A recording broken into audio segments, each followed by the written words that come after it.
quick intro to what we'll be doing today and a little bit about Thai. And then we'll start with the actual panel discussion, followed by the pitch by John Vitti. So first of all, welcome to all our attendees. I know we're having people from all over the world, many from India, US, Singapore, and pretty much everywhere. So there is a little bit of a challenge with the time zone and time differences. So thank you all for joining. Some joined us very early in the morning, some late in the evening, and like I said, from all over. Thank you once again. So specifically about myself, I am a Thai global trustee, and I was a past president of Thai Los Angeles. And I have lived here in Los Angeles for the past 35, 36 years. This is where I studied. I went to grad school and started my first business here. So we have people from pretty much all over the world, just like this panel here today. We have Manish from Mumbai, Tariq is in New York, John is in San Francisco, Mohini, she's in San Jose as well, and Rahul, I believe you're in New Delhi. So we do have a representation of the global nature of Thai within this panel as well. And Thai, as I mentioned, really stands for encouraging entrepreneurship. The organization is the Indus Entrepreneurs. And most of our attendees today are members of Thai. Many of us are charter members. These are the members who really drive the mission of Thai and who have gone through the journey of starting a company, pivoting as needed, and exiting as well. And in many cases, many of us are on our second or third journey, and that's that's really where we've found or we've gotten bitten by the joy of entrepreneurship, and we really want to encourage that and share that among others. So that's really the mission of Thai. And the organization itself, we have 65 chapters throughout the world. There are more than 15,000 members. And of the members, we have more than 3,000 charter members, like I said. These are people who have done it and who really want to get engaged with other people who have started venture or starting ventures, and both because they want to give back as well as they're looking for guidance on their new venture. Many of these charter members, many of the members of Thai are in the investment business. So they've either gone through the investment process themselves, they understand the process, and now they're championing a group of funds or a group of investments that they have then led on. So in this case, all of us panelists have invested in other companies, and John has successfully exited a couple of companies already. So John today is going to play the role of both the buyer and the seller. In our case, the panelists are more of the buyers, where we're looking to invest, looking to share experiences in growing businesses as well as in investing. And so during the first part of the session for about 30 to 45 minutes, we'll have a panel discussion.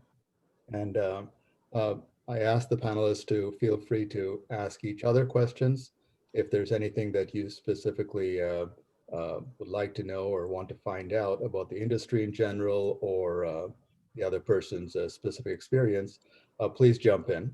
So the panel discussion itself will be interactive among the 5 or 6 of us, and followed by a Q&A with John's presentation. So during this first part and during the second part as well, so for the audience, please type in your questions um, through the chat window, and we'll try to get to as many of those questions as possible. We'll all be monitoring those questions, and Mohini specifically will monitor those questions. Mohini is part of our Thai Global's, she's a program manager there, and she is assisted with this specific event as well as the other events that Thai puts on. So thank you, Mohini, specifically for organizing this for us.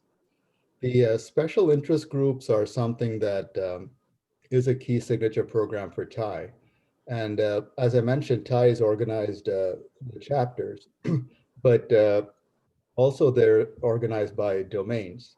So we have special interest groups in other areas as well. So we have them in health tech, we have them in fintech, and Tariq here actually leads up the ed tech special interest group as well. In my role today, I'm chairing the Gaming, Media, and Entertainment Group. And Manish is the co-chair. He leads the gaming part of our special interest group. And Rahul, who will also be participating in the Q&A, is heading up our media and entertainment group, or the media part of our, our SIG. So this particular event today is our inaugural event. Today will be focused on gaming, but and then future events we'll have on media, and then we'll be digging deeper into specific areas within gaming as well as entertainment in our future sessions. But today it's a little broader in the sense that we'll be addressing gaming itself, the industry, the technology, the platforms, and then in the future sessions we'll go into specifics such as content development for gaming and stuff like that. But a key thing of all our events that we organize will be investment opportunities and entrepreneurs who are in the midst of it, who are either in their first, second, third round of funding, or looking for talent or partnerships or other kinds of opportunities to leverage uh, our skill sets and our talent that TIE can bring. So that's going to be an instrumental part of every event that we bring. So to really grow on the mission of TIE, which is to encourage entrepreneurship. So there'll be an element of learning as well as an element of the investment in entrepreneurship in every session that we bring. So with that, let's get started. And as I mentioned, our panelists today, Manish and Tariq and John. Manish has a very extensive background. He is currently the CEO of Nazara Technologies. And before that, he was the CEO of Reliance Digital Entertainment. So he's been involved with both the very large corporate side. He's been involved with the financing and growing of businesses. So he brings a wealth of knowledge, and appreciate Manish for getting involved with TIE and heading up our efforts in the gaming section. We really hope to leverage your skills and your experience in this group and as well as TIE. It's a Then passion. we have Tariq, who is the founder of 24X Games, 24 by 7 Games. And this was his previous venture. He was a past CEO at that company. He has since exited from day-to-day operations, but he's still the chairman of the company. And he has an extensive finance background as well as a background in finance, in starting businesses, running businesses, finance, and so on. So he comes from a broad industry base. And he too was the president, in this case, of TIE New York, and is a TIE Global trustee along with me at the TIE Global level. Thank you, Tariq. Welcome. Welcome. So let's go ahead and get started. Um, each of you will have opportunities during this first session to share a little bit more about your experience. I know there's no way I could describe everything you've done, what you've accomplished. So let's start with Manish. So Manish, you, you obviously have a very wide background. So can you tell us a little bit more about your experience and specifically in the gaming field and where you think the industry is headed? Thanks, Vijay. First of all, thank you, and you, and thanks to Rahul that I could really become part of this forum, this platform, and it has been great interacting with you and Rahul last 1.5, 2 months, and we have put together a program, as you mentioned, on the gaming, and I would encourage all the attendees to really keep a lookout for embarking on this journey of going more deeper on gaming as we move along. Uh, I'm not a gamer. Let me first start with that. I have not played games when I was growing up.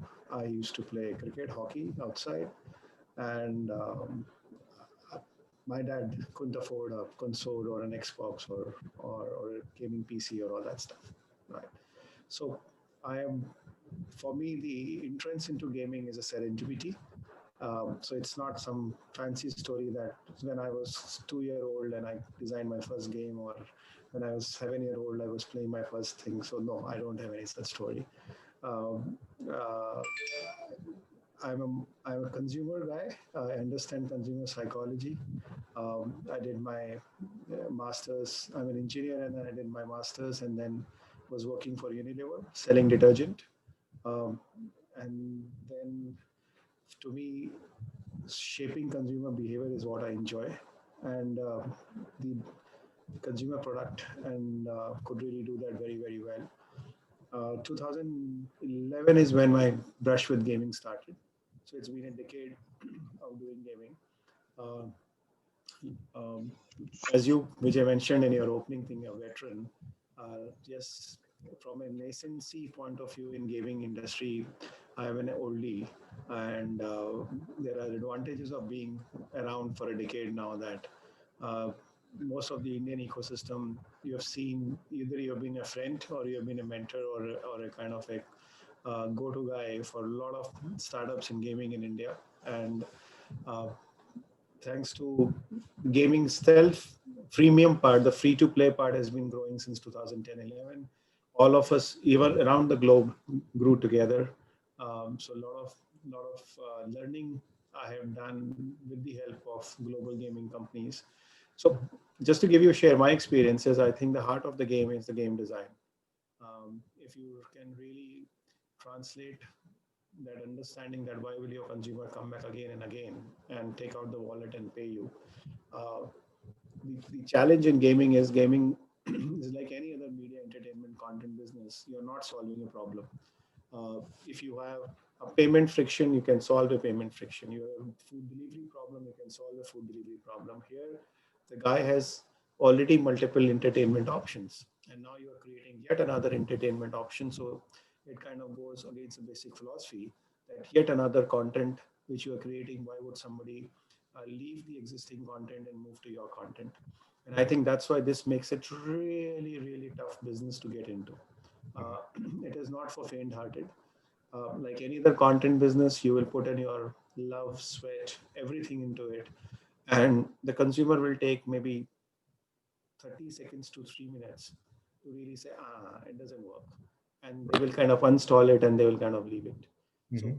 that's why this business is, whether you're an investor or you are a founder, the mental tenacity has to be of a different order for you to be really part of a gaming ecosystem and gaming enterprise ecosystem, right?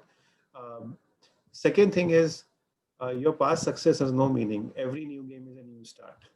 And if you think that you have a laurel on your shoulder that I made X, Y, Z, there is no guarantee that your next game is going to be hit. And biggest of studios have seen that. The youngest of the one game viral hit founders have also seen that. So it's a very humbling business that it brings you down every time and starts you from day zero, P0, ground zero, and then you climb up. I think those are my two fundamental things in gaming, which I would, since the forum is all about understanding and how to invest in gaming, I think first make that point that you are entering into a business which you should be really passionate about, and you are really kind of working with a founder to give them the freedom to fail.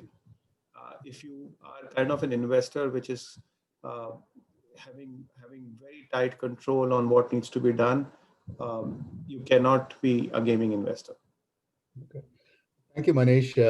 I think can you also check your microphone? Your voice, the volume keeps coming higher and lower. So, but we could hear you. But if you could check that, that'll be great. All right. Specifically, I think some of the things that we will talk about today, when you talked about content and the risk of being a hit or a failure, each one, I think that is sometimes mitigated by moving towards a gaming platform or gaming technology like John has moved to, where the specific content itself is not is not the company. It might be a tool, it might be a platform. So we'll address that too as well in judging our investments to see if that's a better investment versus the content or the game itself. With that, let's move to Tariq real quick. Hi, Tariq. Hi, Vijay. Hi. So you come from a background of both founding a gaming company, running a gaming company, and now moving more towards using gaming technology and investing in them. So can we hear a little bit about your background and your thoughts on the gaming industry? Sure. So I have a corporate background, quite a few decades, and it got to a point where I started disliking it. You know, politics and big companies and people who work in that space know what I'm talking about. So I had a lucky break and I got into entrepreneurship. My background is gaming, is sports. My dad was an Olympic sportsman. At home, we would never miss cycling world championships. I grew up in Italy. I watched skiing, basketball, gymnastics, water polo, every sport we would watch. He played hockey and then he played cricket. Myself, I didn't really get those genes. My brother got those genes. So I played, competition. I mean, competition in sports is big in the USA in many countries, and it's important because it develops personality in many ways and all of that. But that interest and passion kind of developed into what I call management games. And at the moment, that is kind of an unfulfilled passion. It's something I still have to do. I haven't yet put my ideas. Basically, what happens. There are learning games of all kinds, but I have some ideas which I'll be bringing out. But the lucky break that I had was in 2006. And just to correct Vijay, what you were saying, I'm not the chairman of that company anymore. I was the co-founder, and I ran it for 3 years as CEO. And I'm on the board, but not running it at all by any means. The two guys I met were PhD students at NYU, incredibly brainy, far more energy and smart than I am. And it's a challenge. I'm supposedly the guy with the gray hair, and the three of us made a team, and we managed to get investments, and now it's the largest online games company in India. We had a partial exit, but it's still, shooting right ahead. So that's kind of how I got into the gaming world. Um, I was involved at the early stage in a lot of the decisions on hiring and how do you actually develop it to a point where you get financing. And we'll cover that later in one of your later questions. But in terms of, as a general comment, uh, Manish is probably much more deeply in this than I am. And his comment about it's a very difficult business to thrive and survive in, probably agree. Um, I guess what John's doing is bringing platforms, and the ease of which people can develop games is increasing as well. So there are two different dynamics going on. But I personally think this is a fascinating space to be in if you are creative, if you have ideas and connect the dots. So I'll stop there. But yeah, I'm totally behind gaming. I would invest if I found the right thing. And I definitely want to do my own thing here as well. Right. Your dad sounds really interesting, by the way. That's super cool. My dad, you mean the Olympics player? Yeah, that's crazy. Yeah. Yeah, I still remember when Bob Beamon broke the world record, 8 meters 90 in Mexico City. Whenever it was 8:20, and then Bob Beamon 92 in Barcelona, and we were watching it together. And the excitement he felt at one record being broken, and I just internalized that kind of stuff. That's fantastic. So real quick before we get to the more detailed topics on the panel, John, without specifically addressing anything about your company versus a little bit about your background and where you've seen the industry evolve. Yeah. Like as you mentioned, Vijay, I'm an entrepreneur. I started 4 companies before this. My first 2 failed miserably, and my last 2 I successfully exited in very different spaces. But I have to work out and get it out what's in my head, right? Whatever the idea is. But in the gaming space, I've seen this, we've all seen this evolve to, console games, to companies like Roblox that are letting people create anything they want, right? And then there's the whole gamification of, typical type of industries that are not gaming. So I think it's really fascinating, even in education, right? The fun, I think people are recognizing that fun hits the brain in a different way. And I think that's an important tool that anybody can use, whether you're a teacher or you're at a corporation. So I think that's really interesting to look at. Okay, thank you, John. So Manish, we'll start with you. You did mention earlier in your intro that each game or each thing is a hit or miss in many cases, and it's not. And a game itself is you're basically taking someone's time slot away from another piece of entertainment or content into this game. So in terms of gaming ventures or gaming companies, how would you segment them? You have companies that actually make the games, who design the games, who produce the games. And then you have companies that are maybe a platform of a gaming technology, like the recent Unity software company that went public. And then you might have other companies that are building gaming apps or gaming widgets for other industries. So how would you segment the industry, and where do you think, and how would you judge a company in these different segments? Can you hear me well? If you get a little bit It's closer. up and down, Manish. It's not totally level loud. Can you hear me now? Yeah, it's more consistent. If you can get a little bit closer. So if you look at Vijay, your question is essentially about the value chain. And let me kind of take you from what is the value chain really looks like. You have consumer. Consumer is accessing games either on app stores, or it is coming to a destination which has multiple games of its own. Right? Now the app on the app store, the game can be published by a publisher who aggregates games, or it could be published by the developer himself on the app store. So what we call is a developer and what we call is a publisher, right? The developer's core competency is how do I really create a core gameplay which is easier to pick up and play, and how do I create a game design which seems to be easy to master but is in really difficult to master. Manish, I hate to interrupt, but your voice is really fading in and out. This is fading in. Let me go back to my audio phone.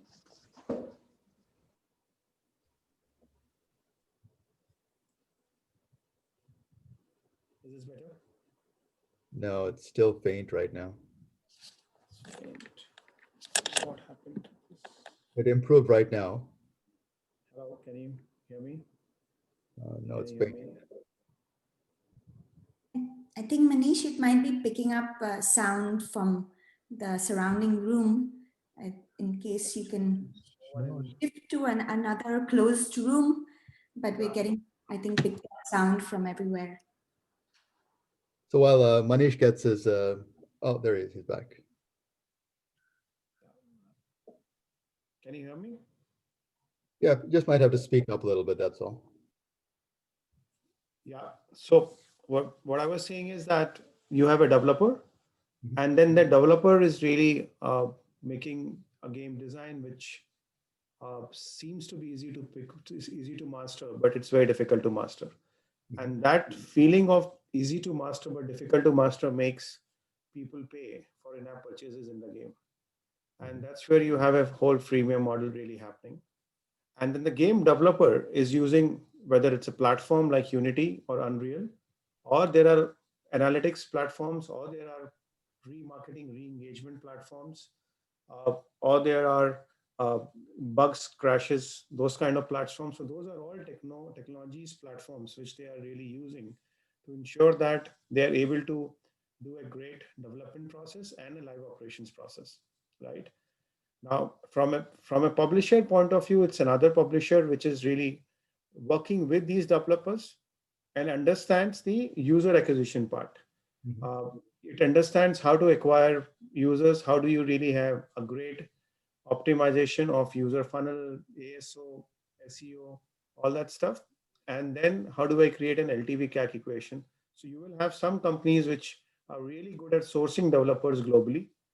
They really have a great understanding of taking a raw game or taking a basic game and figuring out the game design and then publishing it. So that is a core competency they may have of finding, scouting, and then taking them to the global app stores. So specifically for that kind, do you have a name of a company or some recognizable name in that space? Absolutely. So if you look at from a developer and the self-publisher, you have Zynga, you have Blue, you have Electronic Arts. All of those companies are the companies which create their own games and then they publish it on app stores, right? So these Then, companies are in the, I mean, they're developing a franchise basically of a gaming or a game, and they hope to monetize the experience over time. The first one or two games may be a loss leader, but they're hoping to develop that engagement over a long period of time, I assume. so what happens is that their one or two games are not loss leaders. Typically, let's say a Supercell will look at a rapid prototyping. It will do a small cohort of their users, and if it is not really working, they'll kill the game. They will move to a next idea and next idea and next idea till they find their North Star, till they find their right KPIs, right?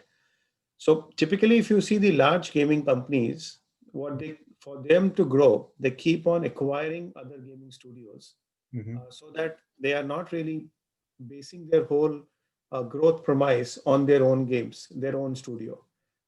Because getting that it's not necessary, as I said in my introduction, that it's not necessary that you are making one hit game that your same team can make the next hit game, right?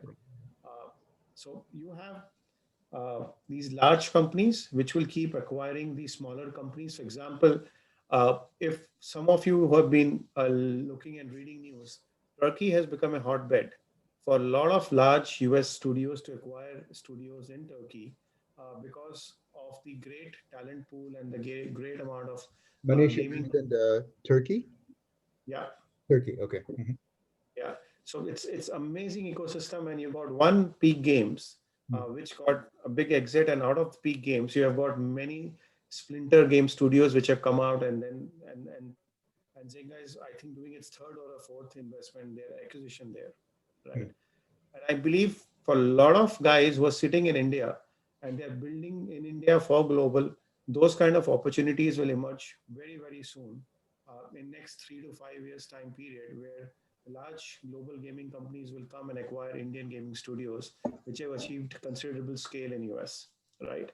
So from that perspective, you can look at it, build in one geography, but you are building it for globe and you are distributing it, and that's where I was saying in distribution, you can figure out whether you want to distribute yourself or you want to distribute with a game publisher.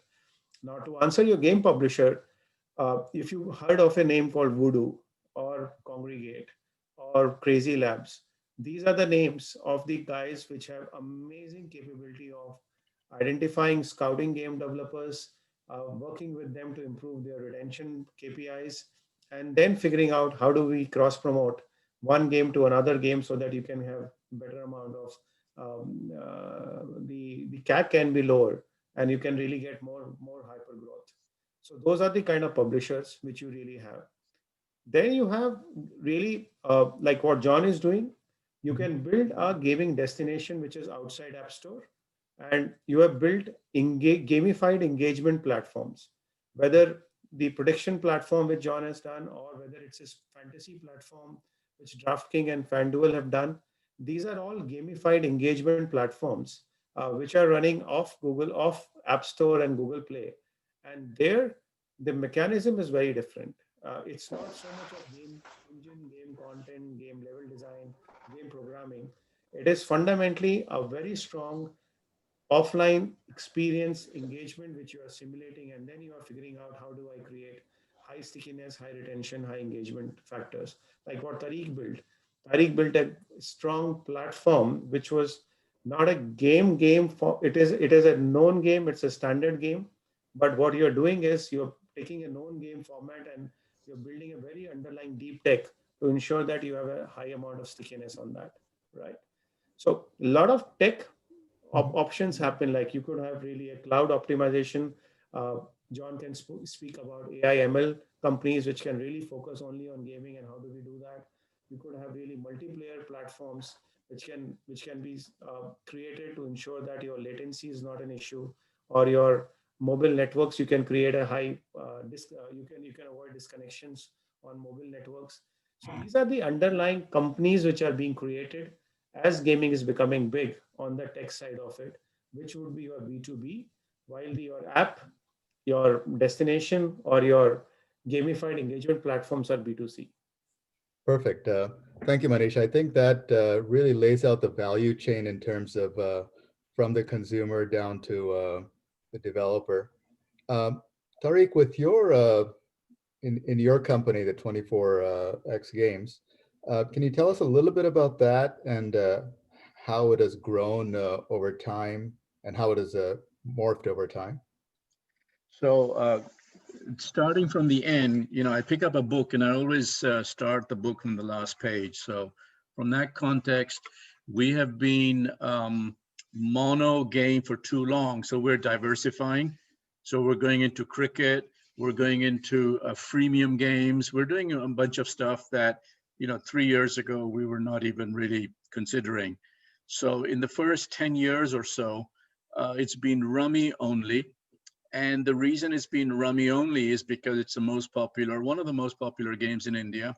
The model that we had was perfectly legit, perfectly easy. And, we built in things like very quick payout of winnings and things like that. But underlying the success there was, I remember in the early months, money was tight. 50,000 doesn't go that far. And then you get neighbors and friends. So that's another 100. And the buildup was kind of slow. We couldn't hire a huge team. The paradigms for developing the software was still using, basic Java, C, or whatever it is they were using, none of the fancy stuff you have now. The choice was, do we use a platform or do we go develop ourselves? And I can't remember the name. There are a couple of platforms out there. One of them was beginning with A, and we spoke to them. We decided against it. It wasn't that expensive, but we felt the loss of control we would have on every single step. We were using stats and mathematics for analyzing cohorts. We were at that time looking at where we're spending our marketing dollars and had the software to track the outcome of those marketing dollars. We were looking at user actions to the extent they were possible in 2008 and 9 to see, A/B testing, which button positioning, which sequence, all of that stuff. We did a lot of it. The buildup was slow. It took us 3 years to get a game ready. And imagine, so one of the things we had a fantastic angel group, extremely cohesive. When new money was needed, it wasn't just flowing in, we had some pretty hard discussions and decisions to make, but it took us a long while. We got going. Once it got going, volumes just flooded in. And it was an operational play. At some point we had to redo our whole software. And it's like, hey, I said, how much is our redoing software going to cost? $200,000. And that wasn't small money back in 2009. So we went through all of that. But since then, it's just been shooting up. Our volumes are huge. The question of, active engagement, customer acquisition costs, like just on that, one of the students was a PhD student in stats. I mean, smart as hell. The focus with which we got the number crunching done on which state, which users, which time zones, what profile of individual, how much extra data do you need on the profile for it to be able to be used for better analysis? I mean, it was just phenomenal. So that's what we did. We have the lower customer acquisition cost compared to other players, and our revenues are fantastic. So, I mean, I could go on, but that just gives you an example of how the gaming thing unfolded. Okay. So I think there are, from my understanding, there are obviously many technologies and many like the analytics and those things that come from basic technology and other industries that apply to gaming, as well as gaming technologies and gaming concepts that apply to other industries. Like Manish, you were saying, you might have gamification of education or gamification of any kind of consumer engagement. And those could be widgets, those could be apps that you build out for that. So gaming itself, I guess, is a very broad concept and broad industry itself. So Manish, I know you actively invest personally as well as through your business. What do you look for that's different in a gaming company or a gaming founder compared to some other investment you might make? So, uh, different stages. Mhm. One, let's say if the business has been launched and you have at least a 5,000 to 10,000 DAU cohort, right? Daily active user cohort. It is relatively much easier. You could look at the retention. How Mhm. does the user retention cohort looks like from day 1 to day 7 to day 30? Mhm. And more than that, if the data is available, you could really look at day 180 also, and then you can really figure out what is the stickiness into it. uh, what's the time spent per day? Is it really increasing as the user's maturity and aging on the platform is increasing? Is that really kind of the user is getting more and more sticky? Because if the time spent is a lead indicator for your retention to really happen as you keep moving. Uh, Depending upon what is the kind of business, if it's about in-app purchases, you will come to know whether there are green shoots of in-app purchase being shown, Mhm. or if it's an advertising driven model, you really know that if the time spent is there, retention is very high, at least you could have some monetization happening. But if it's a purely advertising business, I would also double click on one KPI, which is about how many organic users have come on their own, and how many of them have come through referral from within the game, right? Because uh, if it's a purely ad-driven model, your ability to generate LTV CAC gets constrained to that extent, and hence you need to keep your CAC low. You cannot be really creating a linear business model of I'll spend X, I'll get Y installs, and that business model will not really help you in achieving your breakthrough kind of matrices. So those are some of the early data which I would look at and understand why it's really happening. Uh, Especially understand the retention drivers. Is it retention driver coming in from some kind of a social network being formed within the game, which Mhm. is really creating and seeding and habit formation of the different players who are coming here continuously and consistently, right? Or is it just continues to be a very monochrome user is coming, he or she is coming only for the self initiation, and that will purely reflect in your session time. Mhm. The more it's about single player, it's about me, just my own instant entertainment, your session times will be lower. And the moment it kind of starts feeding into a multiplayer or a social community, your time spent will increase. So, and that is where your habit formations will happen. So I would really look for those kind of things. That is when, if a game is launched. If the game is not launched, I like to really understand with the founder two things. One, what will form that social behavior? How will it really happen in social community here? And what will drive it?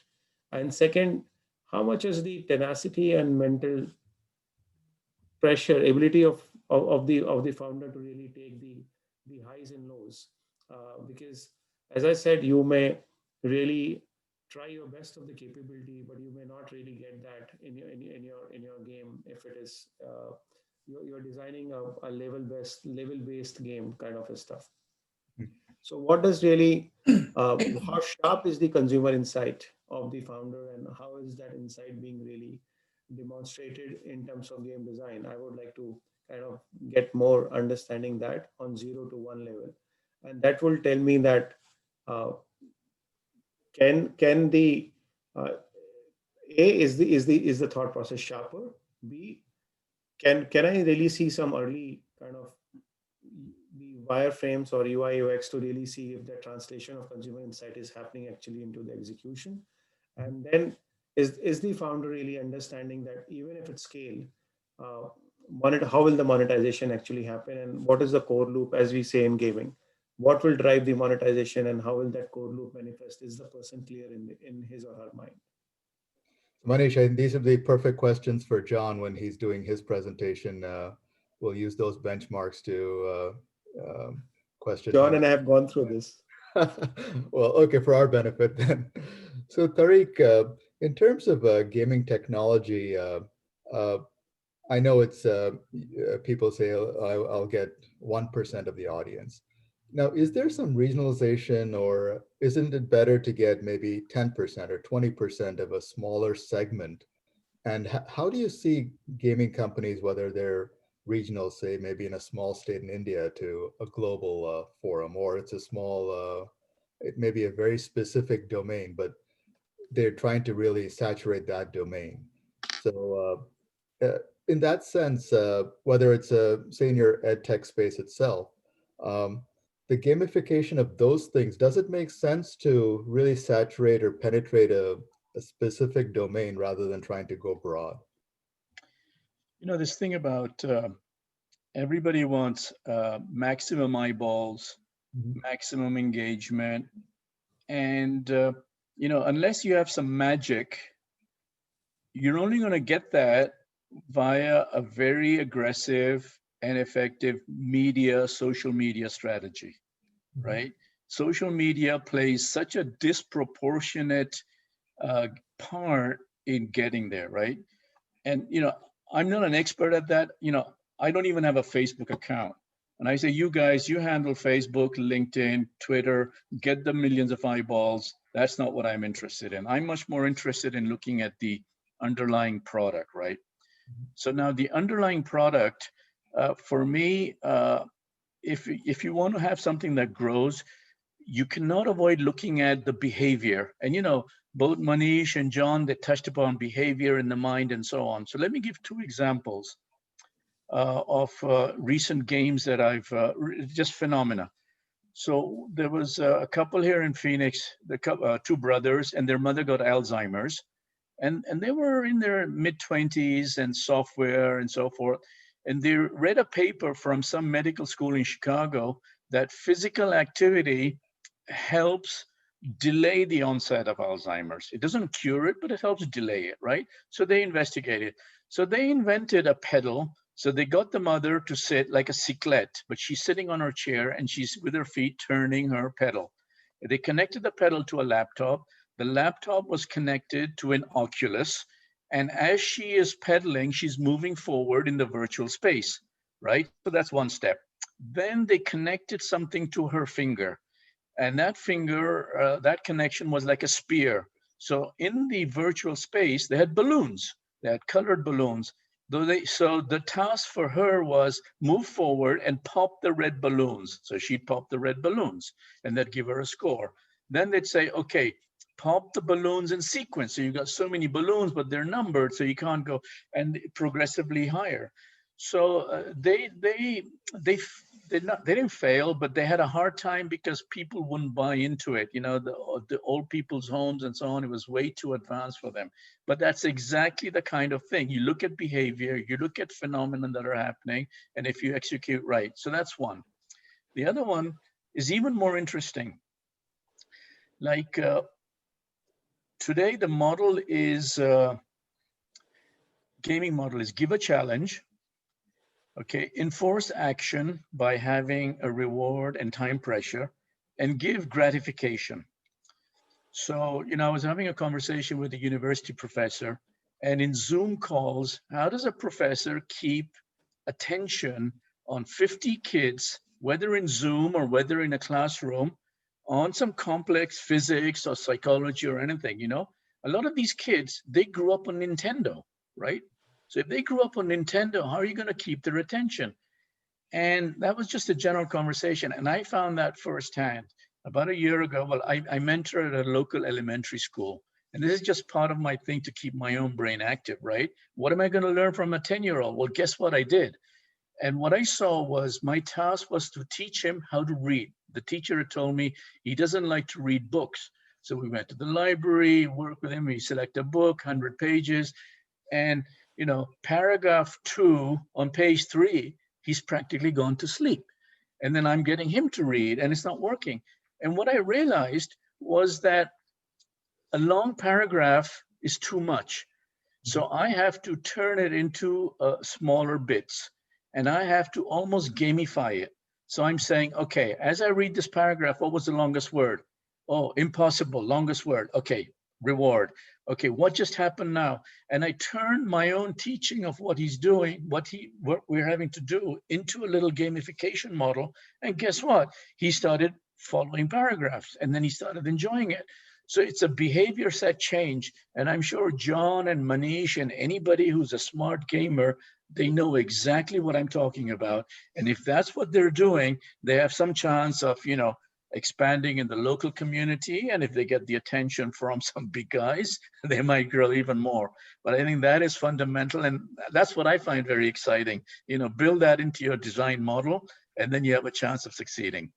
Well, to touch base on the education gamification a little more, because I think that's a really untapped space still.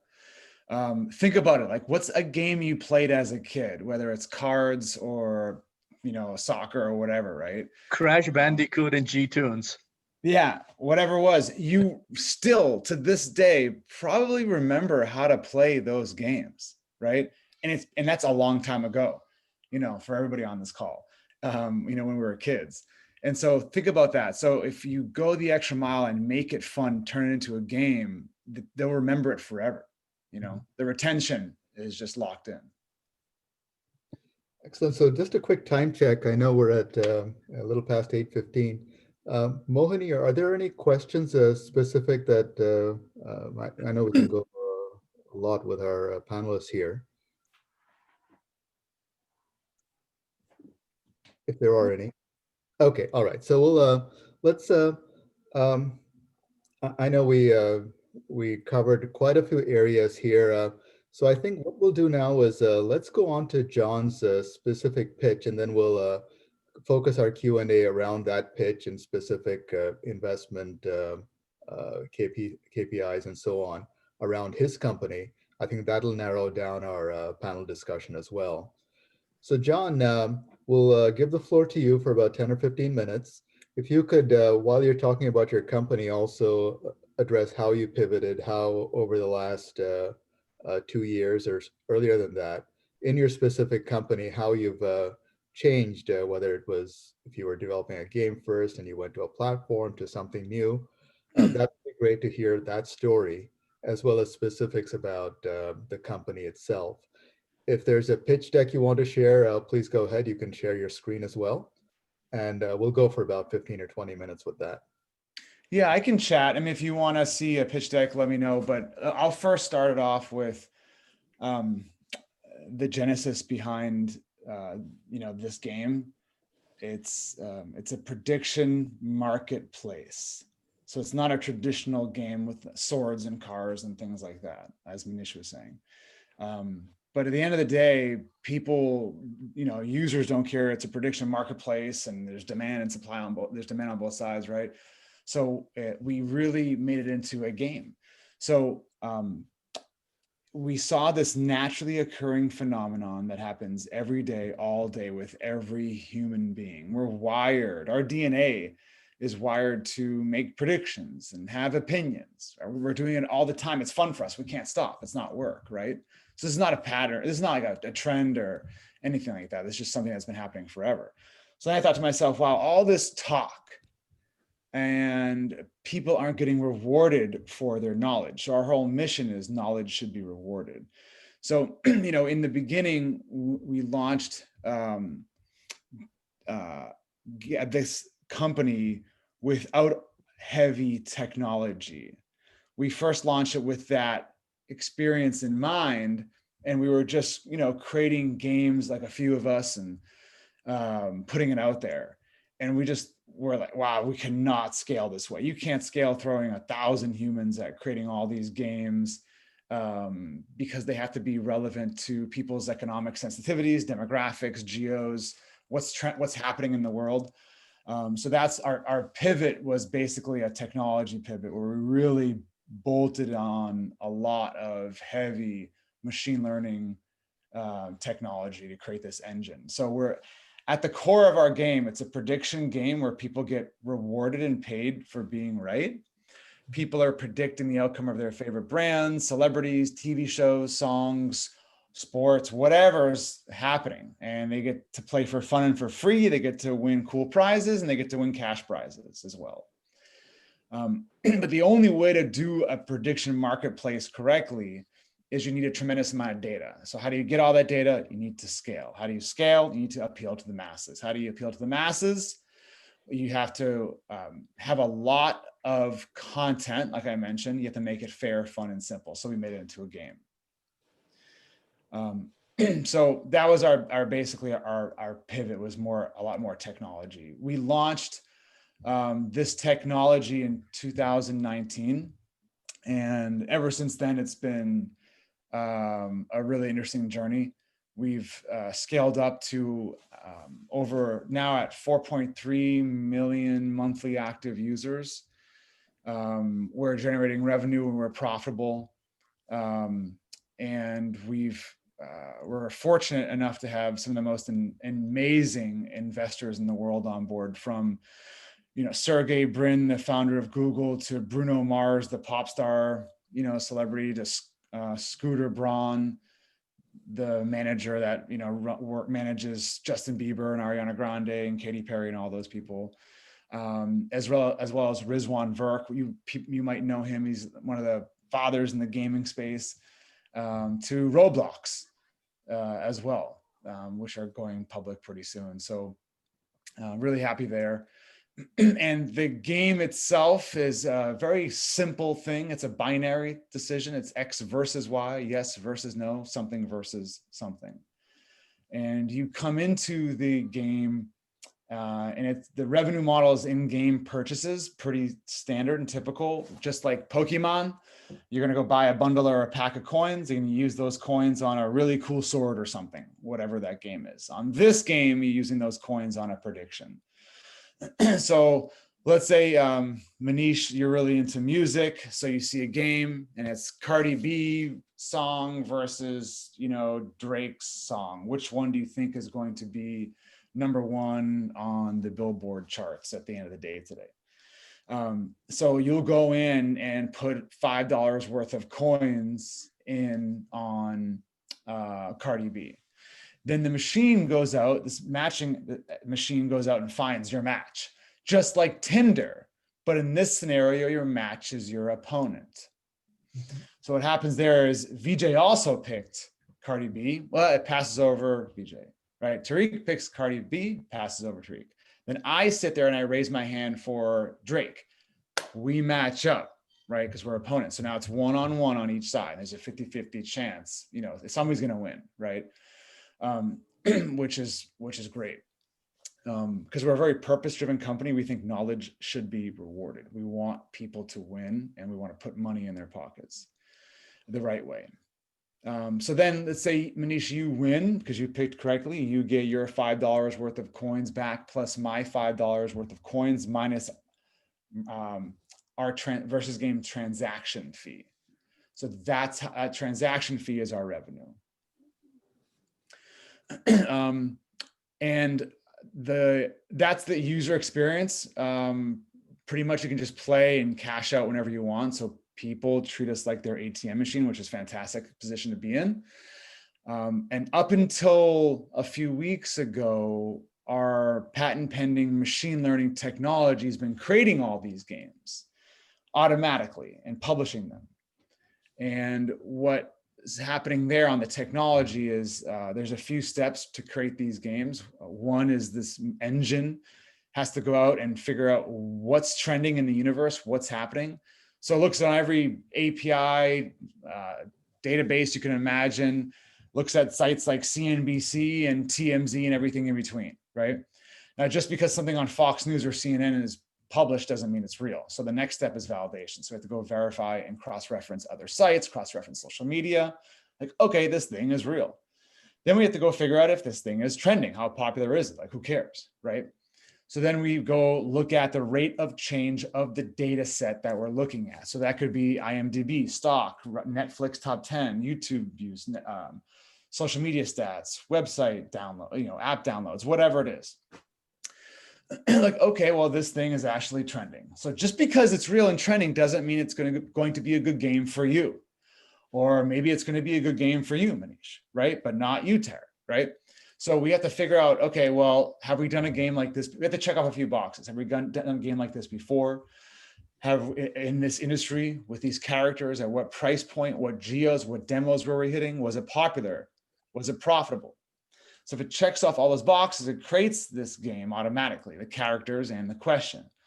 But the problem we ran into was because it was an unsupervised machine learning model, in the beginning, you give it a goal and you bootstrap it with some data to start, right, through the dark. But it had this baby brain. So it would pick a Beyonce or Michael Jordan, right? And they're in placement A on the spectrum. They are gods. They'll win every game. So, and then what happened was, they would pick, the machine would pick up some up and coming basketball player like Dion Waiters or some musician in placement W. Well, what would happen is human nature, everyone would pick the placement A, the Beyonce or Michael Jordan. So it was this 90-10 situation happening where people couldn't even match up, which means you couldn't even play, right? Because there's a one-on-one, there's no odds. Right? There's no hard math for people. This is really simple. You can't even come into the game and think you're a boss and throw down $1,000 or, oh, you know what? I have more money. I'm gonna throw down $5,000, right? It's all microtransactions, right? It's very sensitive. And what happened was, we also discovered this Goldilocks syndrome, which I'm sure Manish and Tariq also discovered in the gaming world, which games can't be too easy or too hard. Human nature demands that they have to be just right. Just hard enough, but not too hard and rewarding, right? So we eventually fixed that through this live ammo, which are basically people really saying what's working, what's not. And these, you can't do it with a lab group or, some test group of 100 people. You have to do it with real people. This is the hardest part and a big tech defensible moat for us. You have to go there to tens of thousands and hundreds of thousands of people and say, okay, well, this game is good. This game sucks. I want to pay $1 here. I wouldn't pay you a penny, right? And that real unbiased learnings feeds the data model, feeds the machine learning model. You can't do it any other way. And then we went from a 90-10 disparity to an under 2% non-matching rate. So most people can play now and they play all these games, which is great. So you'll find a match. So that was the big, movement for us. It was the technology, because the technology created the content, and the content is queen and king, right? It makes it relevant to me and not relevant to you, but we have something for you as well. And so because of that, we're actually betting on the fact that your interests and hobbies change over time. So we'll be with you wherever you go. We'll have content and games for you, right?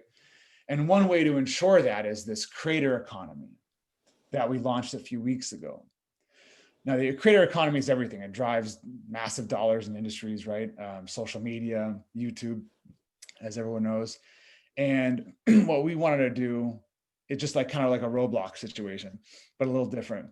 So we wanted to let anybody create their own game and host it and make a cut as well and enjoy some social mirror, rewards too. We did a beta with this with celebrities like Bruno Mars, DiCaprio, Tracy McGrady, Shaquille O'Neal, Shaq, Fat Joe, DJ Khaled, Snoop, and we are partnering up with Maxim right now, ESPN, Cumulus Radio, Intercom Radio. And they've been creating all these games recently since about February, March, and they've been going great. And then the users started asking us, hey, the players, hey, can we create a game? Let's do this game, do this versus that. And so we said, all right, let's unlock it for anybody, turning our marketplace into a platform. So now we have both. So with true marketplace mechanics, we are profitable in every little game because it's matched. People have to match or they can't play. So it allows us to scale once we figured out the CAC and LTV. And then now we turn this over to anybody and everybody, and it's been crazy. We actually launched in the Android store. It's been 6 or 7 days, and we have over 30,000 downloads without even really starting to push it. We'll be featured soon in there. And then iOS is coming and being built and coming in for end of November. So we're really excited about that. We'll be everywhere on mobile. And our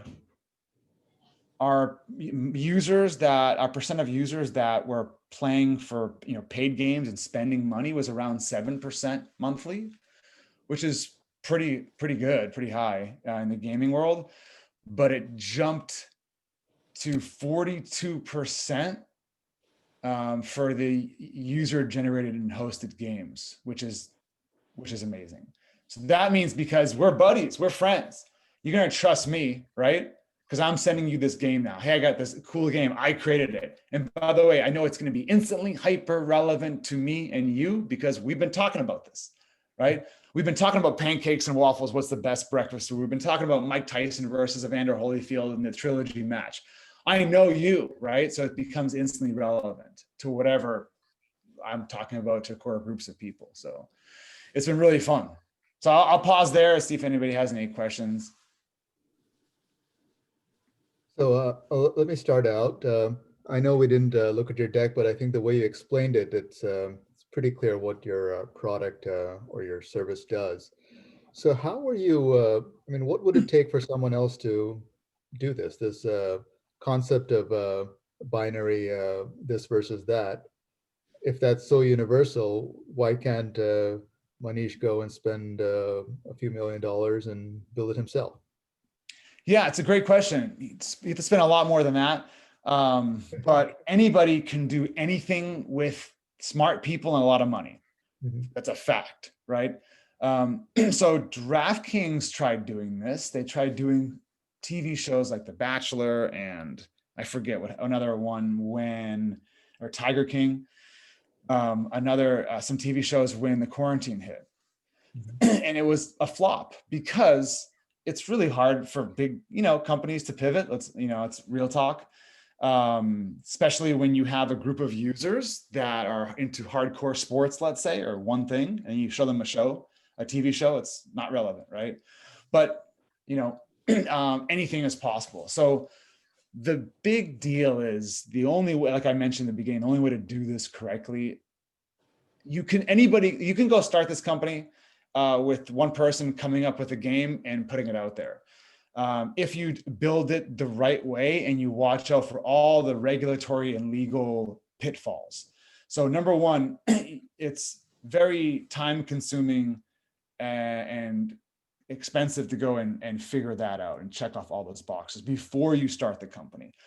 Most people I have seen, pretty much everybody that I've seen this in kind of my space, they'll look at a DraftKings or a casino game or World Series of Poker or whatever and say, I'm going to do that with my little twist and I'm off to the races. And what happens is you're going to run afoul of the law within day one. There's a lot there you have to really deeply understand. So on the legal side, it's a really high hurdle. And then on the technology side, again, you have to do this at scale and you have to be relevant to a lot of people. So there's a lot of tech there that has to think on its own to create all this relevant content. All right, thanks. Manish and Tariq, you go ahead and I'll jump in. Manish, can't hear you. I think you're muted. Can you hear me? Yeah. John, it'll be good for everybody to really get a sense of the regulatory and statutory legal kind of a risk, because for a simple non-gaming guy, it looks like I am betting on a 50-50 odd. And is it a game of betting, which is what is being run, and what is the legal framework around that, both on App Store as well as Off Store? I think that would be first simple question for any investor, because what you described is a betting on any real life event. Yeah, great question. I'm glad you brought it up. So on the regulatory side, we are classified as a game of skill. It's skill-based real money gaming. So it's not a game of chance. A game of chance, as we all know, is, you roll the dice, or you're, even in the fantasy world, there's still some element of chance because the quarterback, I don't know, could sprain his ankle, right? So there's some chance there. So we make sure that our games are games of skill, which means basically it's a learned behavior over time. The more you do it, the better you would get.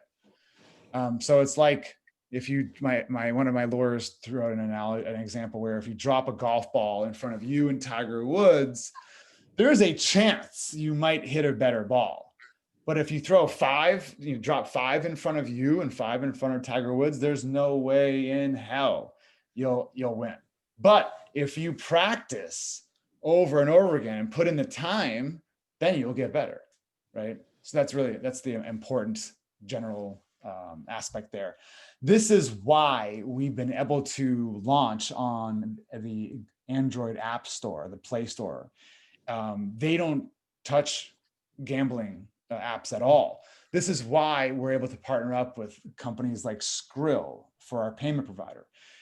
They're scrutinized heavily by regulatory, corporate companies because it's they're on the line. This is why we have partnerships with Fortune 500 public companies that are SEC regulated. This is why Sergey Brin's an investor. He's not going to do anything, off color. So, this has been vetted by very expensive people, I would say. Yeah. So when I met the guys behind Games 24/7, the rummy game, one of the thought processes was, hey, we're losing a lot of money on party poker. Okay, they love playing poker, and they were, putting 50, 100, whatever. They said, why don't we go to the other side of the table? That was the motivation. So instead of, playing games, winning, losing, they said, let's invent the game and, be the guys on the other side of the table.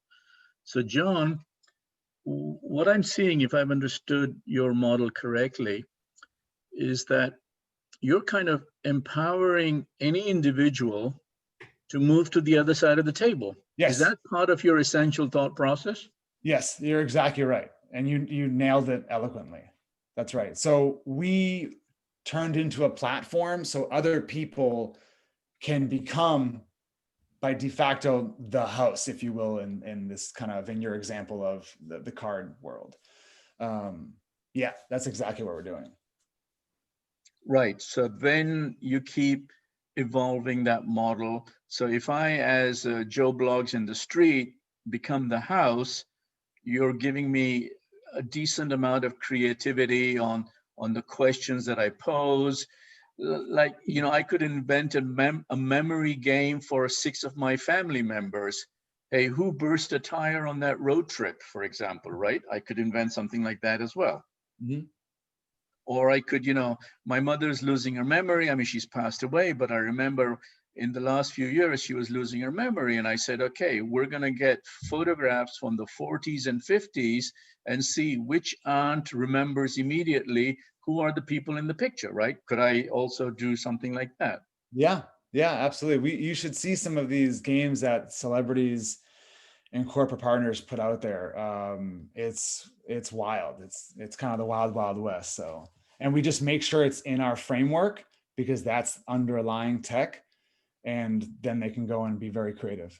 And if I want to have a reward model, like I'll just say, the family group chips in $10 and they're in it for the year, right?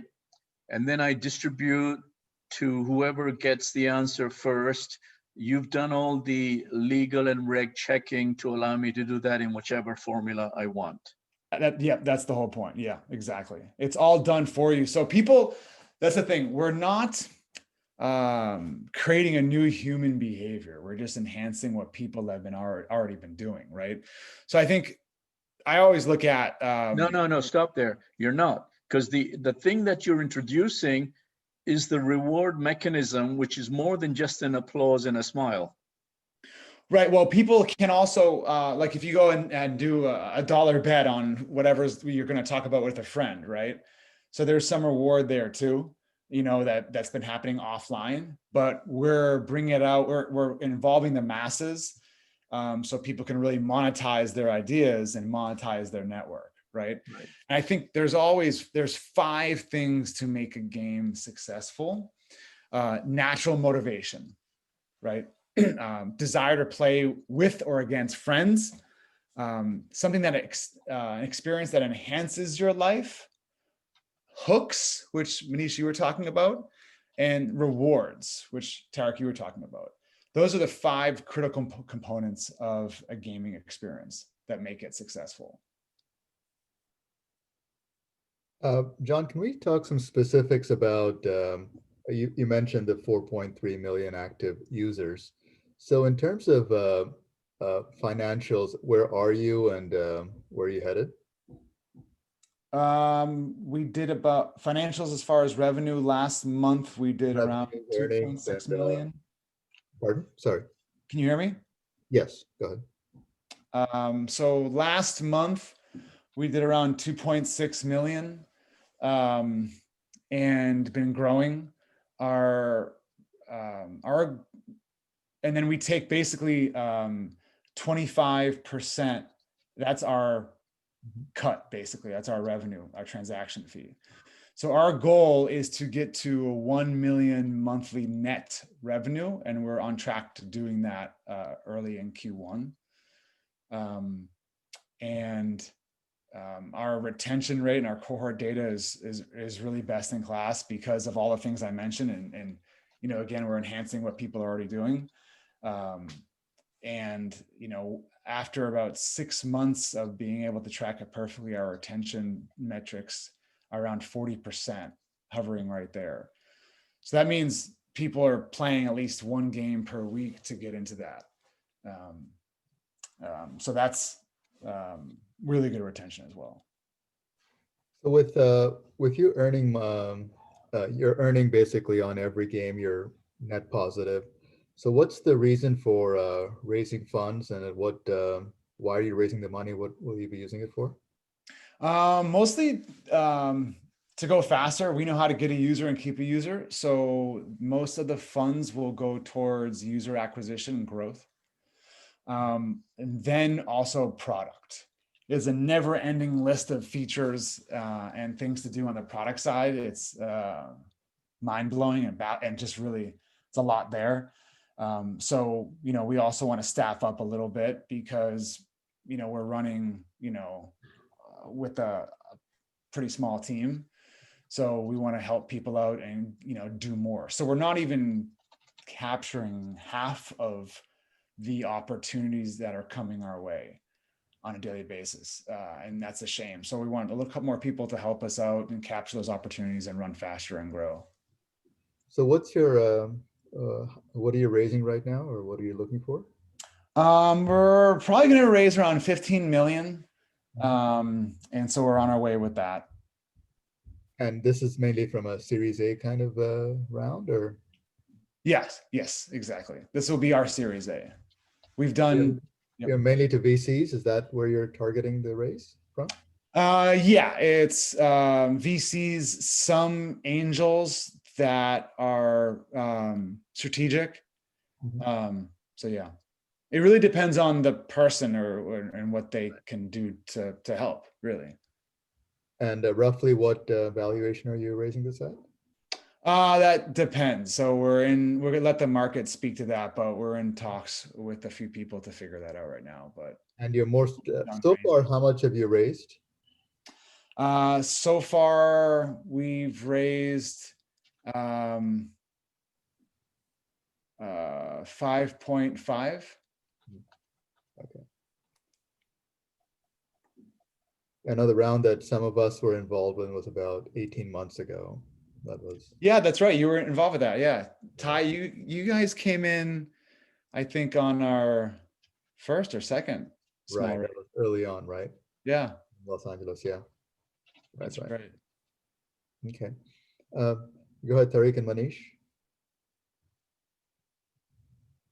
Uh, John, just one question here. Do you, from your user acquisition point of view, uh, if your retention is very high, your LTV CACs would be very, very amazing metrics. Uh, do, do you, what is the kind of growth rate are you looking at in your revenue by deploying this $10 million if you were to deploy on user acquisition? Can you say it's so light. Can you say that again? I'm sorry. Okay. What I'm saying is your retention rates are pretty amazing. That's what you mentioned in terms of your data, and your average revenue per user is also pretty high, which means that your LTV CAC ratio would be pretty upwards of 3. Is that right number? Yeah. In terms of- Yes. Yeah.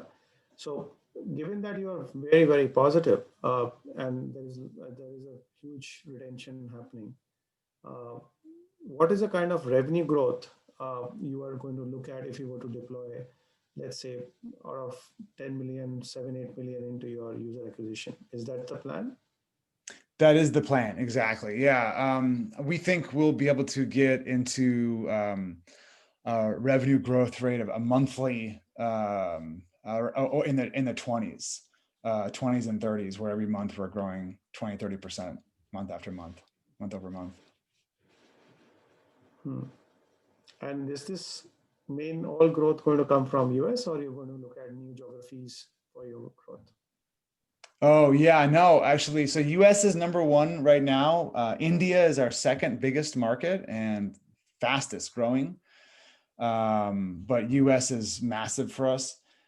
We are opened in other countries as well, about 16 other countries. So parts of Asia, parts of South America, like Brazil, are getting really big for us and fighting for that third spot. So do you have to do anything different in the other countries as far as regulations or? No, it's the same technology, same experience, same platform. No, I'm talking about regulations and government. No, right. No, I understand. Yeah. So we don't have to do anything differently. It's the same game, same experience. So we get a legal opinion letter per country, per state, whatever. It depends on how the country, what the country requires. But we don't have to change our tech, which is great. So, John, what's your total staff, and just break it down into the main groups? We are 14 people, not all full-time, 11 full-time people, mostly all engineers, and a data scientist and my CTO and co-founder. And then on the business side, it's myself, one user acquisition person, and one designer. Wow, that's very lean. Did you kind of outsource a lot of the development? No, it's mostly all engineers in the team, but we basically outsourced. We built it first and then outsourced DevOps, which is in India. But we really we're very focused on how we did this. So we're able to do it pretty lean. But now it's time to grow. Our user acquisition person is doing everything on designing certain things and customer support and social media. And it's like he doesn't, so that's why we're going to be adding some people here and there. Right, but it's interesting. I'm just trying to get my head around it. The bulk are engineers. So I'm sure the engineers have a pretty heavy creative element to their work. They're not just, shoveling code. You're expecting them to come up with creative parts of the model, or is that all something just one or two people are doing? Yeah, I'm the product person. So I'm driving what to build, from business and from the stats. But we do expect them, and we do have them participate. So like our data scientist even comes up with fantastic ideas because he's looking at the data all day, right? So everyone contributes a little bit here and there. Right, but just go back to that little example I had, um, old black and white photographs, right?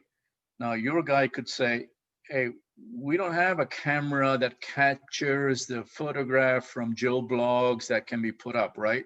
So that's a change. That's a product evolution.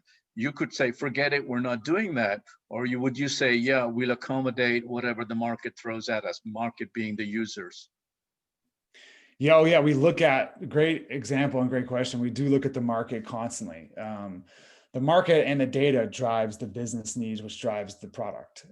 So yeah, we definitely would try to accommodate all the things that will get the biggest bang for our buck and help the most people out. Right. So John, where do you see, where do you see the future of the company? So suppose you raise this 15 million. Where do you see it? Are you planning to do another raise after that, or what's your exit for the investors? It really depends. I'm pretty heads down and just building the company and growing it and creating a future and creating opportunity. Once we have all that opportunity, that the company is bigger, there's going to be opportunity and options for us to figure out what makes sense.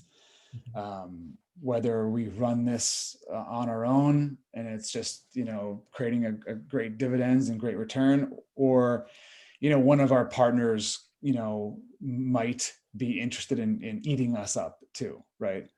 So we'll see what the future holds. What I've done in my other companies is I just go real heads down and building this out, creating great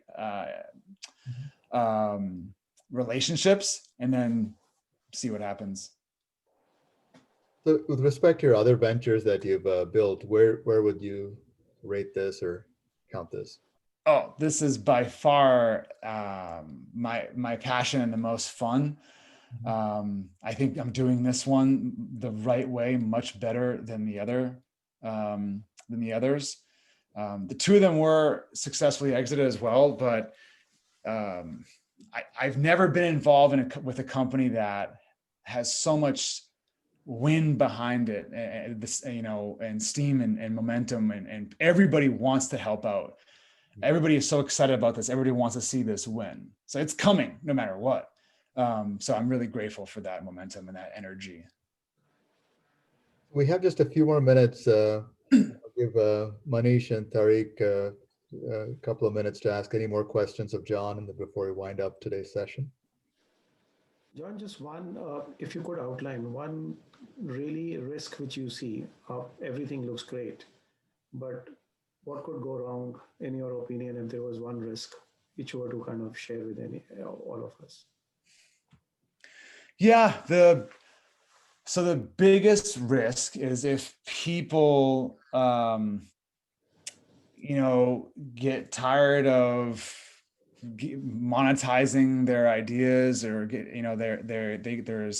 they get tired of, creating content, or they don't want to ask, and they don't want to play a game where they're providing their predictions and opinions, right? I think we've made this foolproof though and bulletproof, because that's almost impossible, because that would go against our human nature. If this was like a HQ trivia, remember them?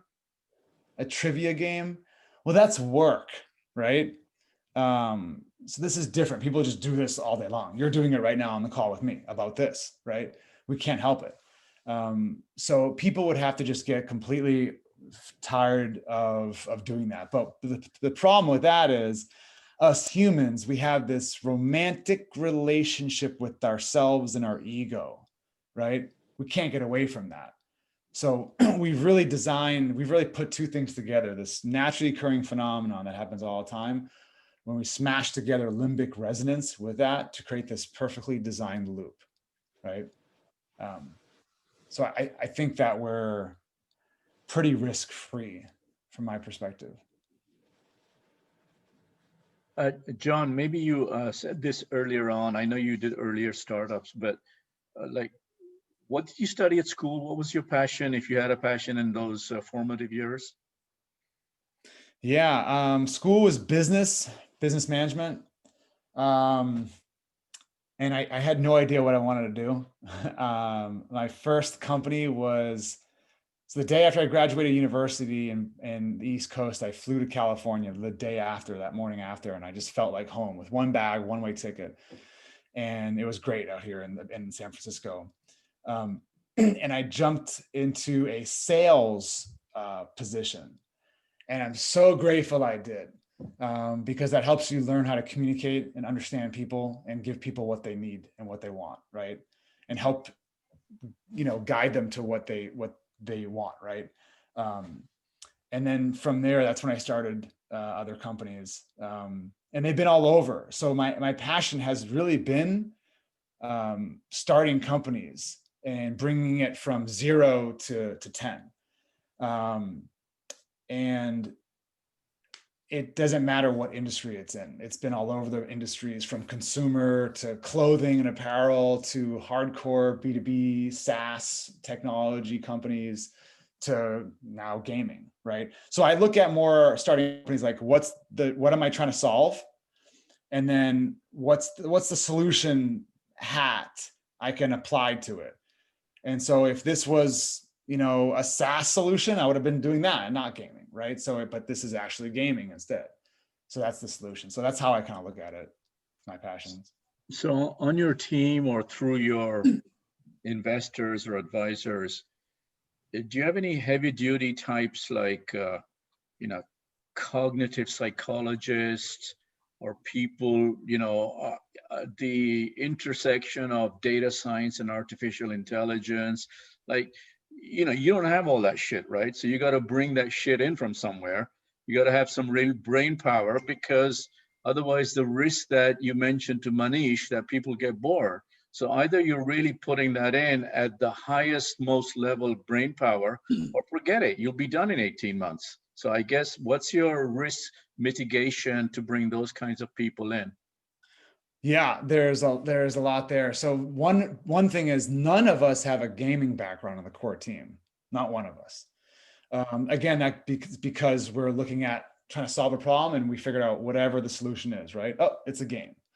And to address your question more directly is, we have people that are gaming gods pretty much, and are people that are just really understand human behavior and psychology. So we bring in people like that. As far as investors and advisors, we have those people. But also, they're a great sounding board. We call them the Illuminati for our product and a design, and because that all encompasses all human behavior and all that. But also, very importantly, is that we have a stack of books right behind you like that, but about tenfold about the brain and humans. I'm a huge fan of human behavior. So it's always about keeping up with it and learning and just reading and understanding it. So all we do as a core team, myself and my co-founder Vish Kumar, my CTO, we're just constantly learning about human behavior and applying what makes sense to us. But even our designer has a human behavior kind of psychology background. I think that's important. So it all kind of works together. Unfortunately, we're out of time But today. one thing that I learned from my roadblocks, one of my investors he said, build it and get out of the way. Get out of your way. If you have a platform play like Roblox and like myself, right? Let the users drive all that. They'll come out with what's important to them. You follow and support and enhance, right? So the great thing about this is we've got the core out. Now we're getting out of our own way now. Thank you, John. Thank you, Manish and Tariq. I know we've hit up on our time block today. So as a follow-up, what we'll do is we'll reach out to other investment groups within TIE. We have many angel funds, angel groups within TIE itself. There's a TIE Angel India fund. There's a TIE Angel, of course, US side. And many of the chapters have angel funds as well, and individuals. So reach out to them, see what level of interest they have, and we might come back to you again, John, to address specifically some questions that they may have. But this has been a great start for us as far as this special interest group goes. And we'll continue on from here. So if anybody has any questions or comments, please reach out to your Thai local chapter, reach out to Thai Global, and we'll make sure we get those questions answered. So with that, we're at our time. Thank you once again to everyone. Thank you, Mohini, and for setting this up. Appreciate it. Have a great day.